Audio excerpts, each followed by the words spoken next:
Hi, I'm Melissa Maley here with Home Improvement Specialist Todd Hendricks, and today we're going to be installing the zip-up ceiling system. Now this is a great system and it's designed to go on really easy and it's fit for a variety of spaces. Today we're going to be in this office building. What we're going to start with today is kind of go through the process of installing the zip-up system on an interior application, and our first step is going to be installing the wall trim. Zip-up ceiling requires no specialty tools. It only requires a few basics. A cordless drill. We will be using two different types of drywall screws, a little bit longer to go through our wall trim because we're going through existing drywall, and then shorter 8 3/4 for our main rail. You will need a tape measure. We have two different types of squares. We prefer the longer one because our panels are 12 inches wide. Safety glasses for the saw, a sharp utility knife, as well as a heavy pair of snips. The zip-up ceiling is made out of 3 interlocking components. The first, the wall trim. It's got a little lip and the panels are going to slide into that, and the main rail locks into this feature. Our panel, which is the visible surface of the ceiling, they're a foot wide, and our main rail, in which the panel is going to snap into. The next part of the process to getting your ceiling up is installing the wall trim around the perimeter of the room. I've already installed most of it. This is the last piece to go in. What you do is in the corners, you miter one corner and leave the other one a straight cut. That way they slide together and make a tight bond. And then you just take some drywall screws and secure it up to the wall framing. While Todd finishes prepping the room, we're going to start working on our panel. Our panels, again, are a foot wide, so to begin we're going to have to do some work to get ready so we can install. We're going to cut them to length. Here I've already pre-measured. I have already taken a sharp utility knife and already pre-cut the bead so that it folds away very gently. This way, when we go to cut with our snips, we don't risk crushing the ends. And as you can see, this vinyl, it's rigid and yet it's flexible. So you don't need specialty tools. You can just cut by hand. Our panels come pre-cut back at the end. This allows it to slide easily into the wall trim. But once we make the cut, we will need to take these back ourselves. You only need 3/4 an inch. You don't need to go much further than that. So I'm going to cut into my bead so far as to cut into it to the panel, but not through the panel. And then I'm going to score along the side to make it easier to come off, and then we're going to take my knife and gently rock the bead back and forth along that cut mark, and as you see, the bead just very gently breaks away. To begin your first and your last panel, you're going to have to remove one bead or cut the panel to length.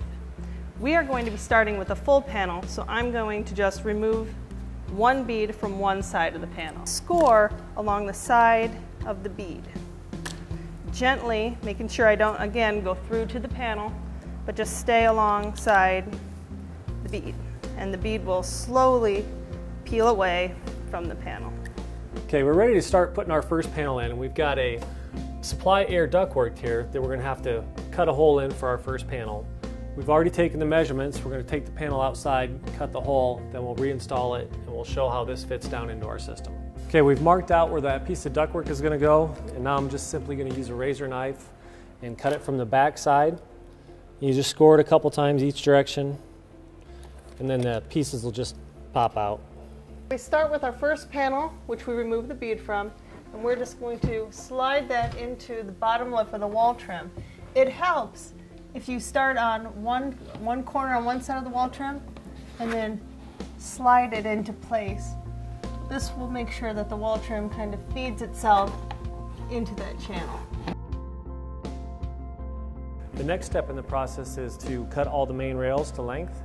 Electric miter box really makes the process go faster, although a handsaw would work. Always wear safety glasses when you're cutting this material, just to protect your eyes.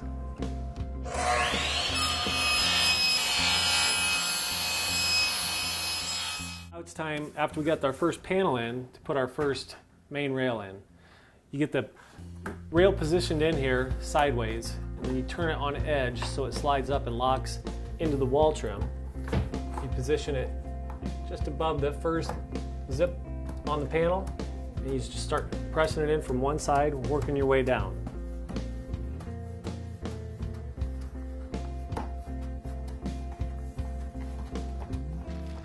take some sheet metal screws, screw it up to the supports of the ceiling. When shooting in your screws, it's important not to over tighten the screw. That way it doesn't bend or warp your main rail.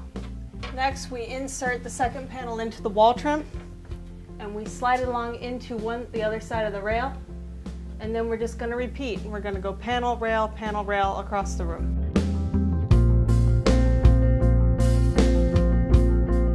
The most common lighting used with the zip-up ceiling is the can light.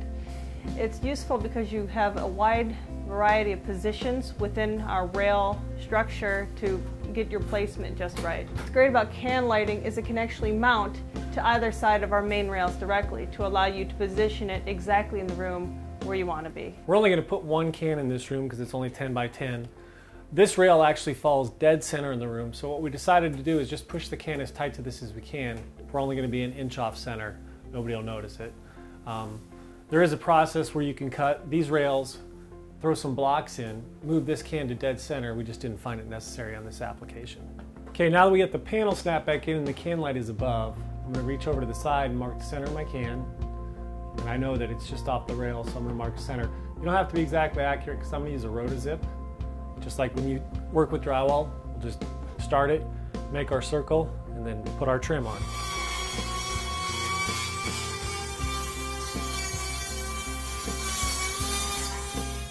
So just like we did on the first panel, we're going to go from one corner of the wall trim to the other and seat our panel inside there. And then we're going to slide it down and do the same thing we did on our first panel. And carefully edge the panel into place along the wall trim before we zip it up into the rail. One of the great features of our zip-up ceiling is that we are actually designed to be removable, so that you can access not only to put in accessories like lighting, but if you had to get in and access for maintenance like plumbing or electrical work, you can do so. So to remove a panel, you're going to push up in the middle, enough to create a gap in the panel that you can slip a flat object. I like to use a mini crowbar here, but you can use anything with a strong straight edge, and you're going to slip that inside the gap you create and just gently pull down.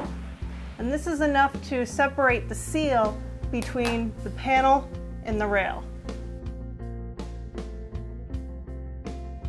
And that's it. As you saw, it was easy, it's fast, and it's going to give you a nice clean look over traditional ceiling systems for years to come. And it also provides accessibility to wires and water lines for future access. Also, check us out on the web at www.zipupceiling.com, and don't forget to like us on Facebook and Twitter.